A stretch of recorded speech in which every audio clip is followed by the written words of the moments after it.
नमस्कार फ्रेंड्स, स्वागत आहे चॅनलवरती. तर आपला जो हॅचिंग मशीनचा लॉट आहे तो बघा तो किती मोठा झालेला आहे.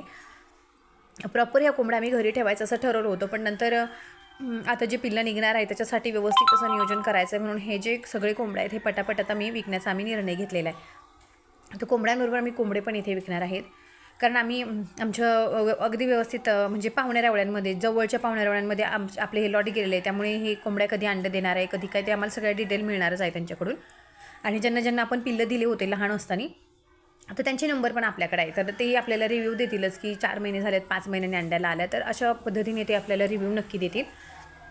तर कस्टमर आलेला आहे आणि त्यांना कोंबडा पाहिजे होता. तर एक त्यांना म्हटलं की मोठा साईजचा घेतला तर तुम्हाला 500ला जाईल, आणि त्यापेक्षा अगदी कमी साईजचा घेतला तर तुम्हाला तो 400पर्यंत जाईल. मग ते विचार करत होते की घ्यावा की नाही घ्यावा, कारण एरिया वाईज इथे आसपास तरी कोंबड्या पोल्ट्री नाही आहे. तर खूप गिराईक आहेत, हे खूप म्हणजे वर्षापासून मागच जात आहेत. पण आता गिराईकांना मागं जाण्याची वेळ नाही, किमान मी म्हणते की आठवडाभर तरी, कारण आठवड्यात हे सगळे पिल्लं आणि कोंबड्या हे सगळं जाणार आहे. आणि कोंबड्या नाहीच गेल्या तर मी ते पलीकडे मोठ्या कोंबड्यांमध्ये सोडून देणार आहे.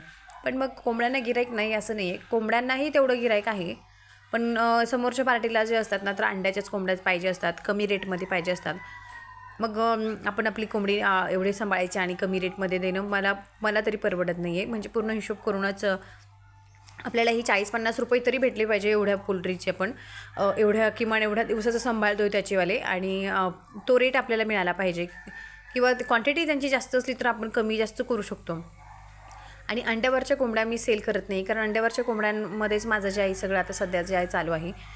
कोंबड्यांचं खाद्यपाणी सगळं त्यांच्यावरती चालू आहे.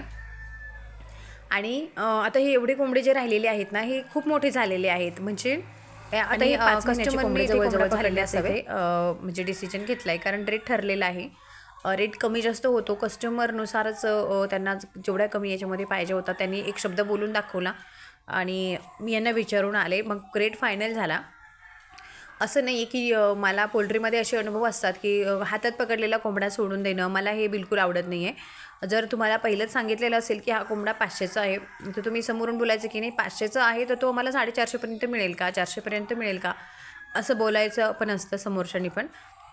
आणि त्याच्यामुळे यांचं माझं तसं कॉन्व्हर्सेशन झालं होतं. जे हे भाऊ आले होते गिराईक, यांचं आमचं कॉन्व्हर्सेशन झालं. मग रेट थोडंसं कमी झाला, पण आणि आम्ही तो कोंबडा फायनल करून मी त्यांना दिला. तर त्यांनी पकडलाही त्यांनी आणि बांधला पण त्यांनी.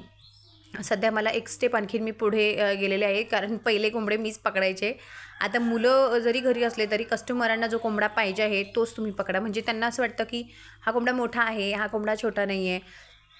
मग असं त्यांचे प्रश्न असतात ना, तर मग तुम्ही तुमच्या हातानेच पकडा ना. पकडल्यानंतर मी त्यांना सांगितलं की कोंबडा एकदा पकडल्यानंतर माझे 15-20 मिनटं जाणार असतात. त्याच्यामुळे तुम्ही जे आहे 5-10 मिनटं तरी माझे जातातच.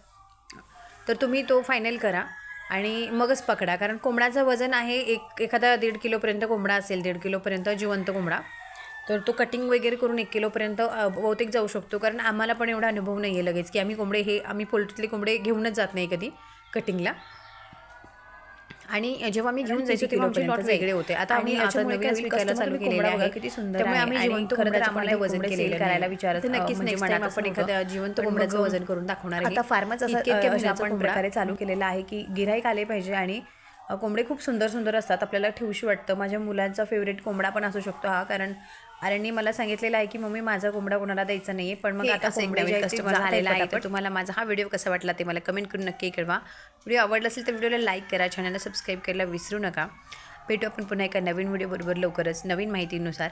तर चला, मी माझा इथेच व्हिडिओ संपवते. टाटा आणि बाय बाय.